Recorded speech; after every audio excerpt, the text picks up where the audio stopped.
எல்லாரும் எப்படி இருக்கீங்க? நாங்கள் நல்லா இருக்கோம். நீங்கள் எல்லாம் நல்லா இருக்கீங்களா? ஃபஸ்ட் டைம் என்னோட வீடியோவை பார்க்குறதா இருந்தால் ஃபஸ்ட்டு சப்ஸ்கிரைப் பண்ணுங்கள். அப்புறம் ஆல்ன்ற ஆப்ஷன் இருக்கும், அதை வந்து கிளிக் பண்ணுங்கள். அப்போ தான் நான் போடுற எல்லா வீடியோஸும் உங்கள் மொபைல் நோட்டிஃபிகேஷன் வரும். நான் இன்றைக்கி வாங்க வீடியோக்குள்ளே போகலாம். நான் இன்றைக்கி என்ன செய்ய போகிறேன்னா பன்னு செய்ய போகிறேன். வீட்டிலே எப்போதும் நம்ம கடையில் தானே வாங்கி சாப்பிட்றோம். சரி இன்றைக்கி பன்னு சாப்பிடலாமான்னு தோணுச்சு. சரி பன்னு செய்யலான்ட்டு தான் நான் இன்றைக்கி பன்னு தான் வீடியோ எடுக்க போகிறேன். அதுக்கு வந்து இது வந்து 1 கப்பு மாவு, மைதா மாவு எடுத்திருக்கேன். உங்களுக்கு மைதா மாவு வேண்டாம் அப்படின்னா நீங்கள் கோதுமை மாவில் செய்யலாம். நான் மைதா மாவில் தாங்க செய்ய போகிறேன். நல்லாயிருக்கும். அதுதான் ஒரு நாள் சாப்பிட்றதுனால ஒன்றும் இல்லை. இது ஒரு கப்பு போட்டுக்கிறேன். இப்போது இது வந்து ஒரு 1/4 டம்ளர் பால் எடுத்திருக்கேன். கொஞ்சம் வார்மாக இருக்கணும். அதில் இப்போ நம்ம ஈஸ்ட் போட போகிறோம். ட்ரை ஈஸ்ட்டு 1/4 ஸ்பூன் போட்டிருக்கேன் இந்த ஸ்பூனுக்கு. அப்புறம் சர்க்கரை வந்து பொடி பண்ணிட்டு போட்டிங்கன்னா உங்களுக்கு ஈஸியாக கரைஞ்சிரும். அதுக்காக நான் பொடி பண்ணி வச்சுருக்கேன். சும்மா 1 ஸ்பூன் போட்டுக்கிறேன். உங்களுக்கு கூட வேணால் கூட கொஞ்சம் போட்டுக்கோங்க. இதனால் அப்படி கலக்கிங்க. இது அப்படியே கொஞ்சம் ரெஸ்ட்டில் இருக்கட்டும். அதுக்கப்புறம் நம்ம இதை ஊற்றி இதில் போட்டு கலர போகிறோம். போல் உப்பு போட்டுக்கிறேன்.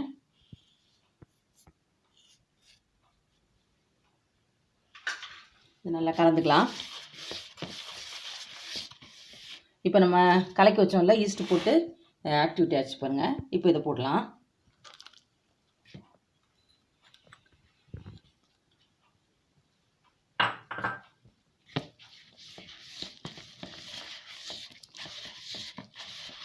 பத்தலைன்னா கொஞ்சம் போல் நீங்கள் பால் ஊற்றிக்கோங்க. அப்படி இல்லைன்னா நீங்கள் தண்ணி கூட ஊற்றிக்கலாம். பால் ஊற்றினீங்கன்னா பன்னை நம்ம வந்து ஓப்பன் பண்ணி அப்படியே பிரித்து பார்க்கும்போது வெள்ளை வெள்ளையேன்னு இருக்கும் நல்லா. அதுக்காக தான் நம்ம வந்து பால் ஊற்றுறோம். பாருங்கள் மாவு பசஞ்சிட்டேன். இப்படி தாங்க இருக்கும். ஆனால் கொஞ்ச நேரத்தில் நம்ம அதை ஊறிச்சுன்னா நல்லா சரியாக வந்துடும். இப்போ அது 1 ஹவர் நல்லா அப்படியே ஊறட்டும். பாருங்கள் ஆயில் மட்டும் தடவி நான் இப்போ அது அப்படியே ஒரு 1 ஹவர் வைக்க போகிறேன். வச்சுட்டு தான் செய்யணுங்க. இப்படி இப்போ பாருங்கள் 1 ஹவர் ஆயிடுச்சு. எப்படி மாவு பொங்கிருக்கு பாருங்கள். எப்படி பொங்கிருக்கு பார்த்தீங்களா? இப்போ நம்ம இதை எடுத்து நல்லா கவுண்டர் டாப்பில் வச்சு நல்லா உருட்டணுங்க. கொஞ்சம் மாவு போட்டுக்கோங்க, இல்லைனா அப்படியே கீழே கையெல்லாம் ஒட்டிக்கிட்டே வரும்.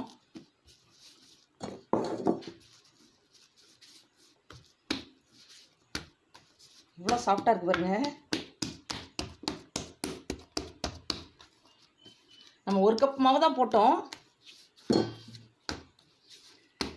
பசையறதுக்கே நல்லா நைஸாக இருக்குது.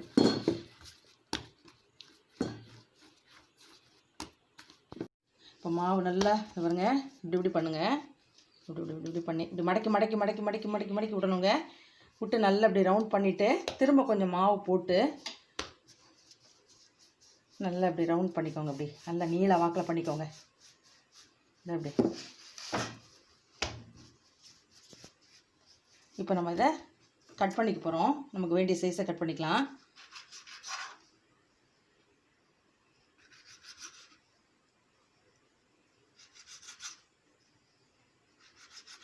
அஞ்சு பீஸாக கட் பண்ணிட்டேன். இப்போ நம்ம ஒரு ரவுண்ட் எடுத்துக்கலாம். இதை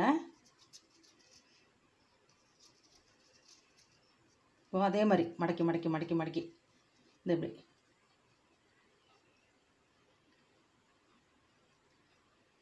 அவ்வளோதாங்க. அப்படியே மாவு ஒட்ட தான் செய்யும். ஏன்னா நம்ம வந்து இந்த ஷேப்லாம் நம்ம எதுவும் பண்ண போகிறது சும்மா அப்படியே வைக்க தானே போகிறோம். அதனால் அது ஒன்றும் இல்லை.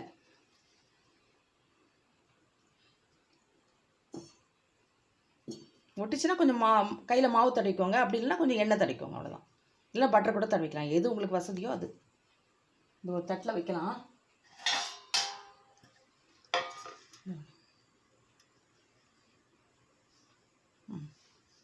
அந்த மாதிரி எல்லாத்தையும் பண்ணி வச்சுட்டு காமிக்கிறேன்.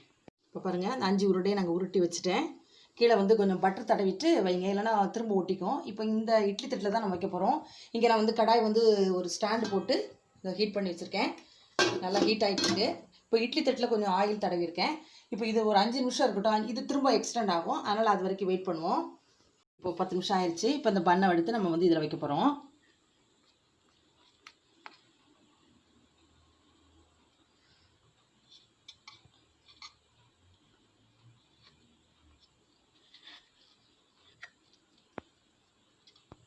இது 5 நான் இதில் எடுத்து வச்சுட்டேன். இதில் நான் 2 உருண்டையில் என்ன பண்ண போகிறேன்னா ட்ரூட்டி ஃப்ரூட்டி வச்சுருக்கேன் பாருங்கள். அது கலர்ஃபுல்லாக இருக்கும், எனக்கு ரொம்ப பிடிக்கும் அது. நான் சின்ன பிள்ளையில சாப்பிட்ருக்கேன் அது. ஸோ அதனால் அது என்கிட்ட இருக்கா, அதனால் அது போட்டுடலாம் அப்படின்னு சொல்லிட்டு நான் வைக்கிறேன். பார்க்கவே எப்படி இருக்குது பாருங்கள். அது வெந்த பிறகு ரொம்ப அழகாக இருக்கும், அதனால தான் நான் அது வைக்கிறேன். 2க்கு மட்டும் வைக்கிறேன், மீதி 3 பிளெயினாக தான் வச்சுருக்கேன்.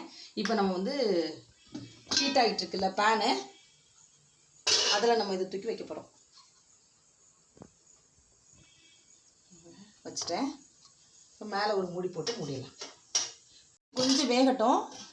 ஒரு ஒரு ஒரு 5 நிமிஷம் கழிச்சதுக்கப்புறம் நம்ம அதில் கொஞ்சம் பால் தேய்ச்சி வைக்கலாம். இப்போ அதை நான் க்ளோஸ் பண்ணிடுறேன். இது எப்படியும் ஒரு 30 மினிட்ஸ் இல்லைனா 40 மினிட்ஸ் ஆகுங்க.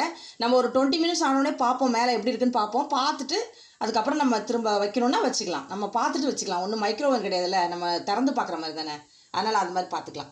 இப்போ பாருங்கள் என்ன கலரில் வந்துருக்கு பார்த்தீங்களா. இப்போ நான் அதில் கொஞ்சோண்டு பாலும் கொஞ்சம் வெண்ணெயை நல்லா தேய்ச்சி விட்ருக்கேன். இன்னும் 2 மினிட்ஸில் நான் இறக்கிடுவேன். இறக்கிட்டு ஆறின பிறகு நான் உங்கள்கிட்ட எப்படின்னு பிச்சு காமிக்கிறேன், எவ்வளோ சாஃப்டாக இருக்குன்னு பிச்சு காமிக்கிறேன். இப்போ பாருங்கள் பன்னு ரெடி ஆகிடுச்சு, ஆறிடுச்சு. பாருங்கள் வீட்டிலே நான் அழகாக செஞ்சுருக்கோம் பாருங்கள். நம்ம வீட்டிலே கொஞ்சம் பொருளை வச்சு அழகாக செய்யலாங்க. செம சாஃப்டாக வந்திருக்கு, சூடெல்லாம் ஆறிடுச்சு. இப்போ நான் காமிக்கிறேன் பாருங்கள். அது பாருங்கள் எவ்வளோ சாஃப்டாக இருக்குன்னு. கடையில் போய் வாங்க வேண்டியதே இல்லை பாருங்கள், சூப்பராக இருக்குங்க. எனக்கு ரொம்ப பிடிக்கும் பன்னு. நான் வந்து சின்ன பிள்ளையா இருக்கும்போது பன்னு வந்து 15 பைசா. எங்கள் அம்மா எங்களுக்கு ஃபீவராக இருந்தால் இதுதான் வாங்கி கொடுப்பாங்க. ஆனால் இதை கூட கொஞ்சம் பெருசாக இருக்குன்னு வைங்களேன். அங்கே பேக்கரியில் செய்கிறோம், கொஞ்சம் மூடெல்லாம் வச்சுருப்பாங்க. நம்மக்கிட்ட அதெல்லாம் கிடையாது, நம்ம இருக்கிறத வச்சு நம்ம செய்கிறோம். எல்லாம் சாஃப்டாக இருக்குது பாருங்கள். இப்போ நம்ம கடையிலேயே வாங்க வேண்டியதில்லை, அழகாக செய்யலாம். நீங்களும் செஞ்சு பாருங்கள். செஞ்சு பார்த்துட்டு எப்படி இருக்குன்னு என் சேனலை பார்த்துட்டு நீங்கள் கமெண்ட் பண்ணுங்கள். உங்கள் ஃப்ரெண்ட்ஸ் அண்ட் ரிலேட்டிவ்ஸ்க்கு சொல்லுங்கள். பாய், நெக்ஸ்ட் வீடியோவில் பார்ப்போம்.